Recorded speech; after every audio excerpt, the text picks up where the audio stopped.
Bun copii, bravo draga mea, ai citit la perfecție, se vede că ai exersat acasă. Acum hai să vedem cine vrea să continue sau pe cine vreau eu să pun.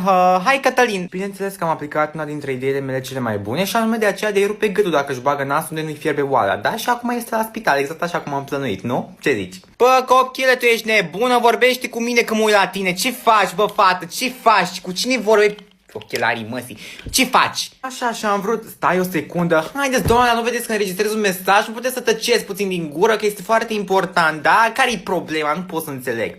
Și am vrut să-i rup brațul, eventual, dar nu, am ajuns la gât, nu știu cum. Hai, Cătălina, tu ești serioasă? Noi citim aici textele din carte și tu trimis mesaje vocale, dar ești normală la cap? Nu ești atentă deloc, mă, fată. Doamna, știți, am fost atentă, am rezolvat calculele și am aflat și câți pomi a tăiat Anastasia în curtea ei, da? Deci lăsați-mă în pace că am făcut tot ce mi-a cerut. Draga mea Cătălina, suntem la limba română, nu la matematică, ai fost foarte atentă, e clară treaba, n-am ce să-ți mai spun. Dă-i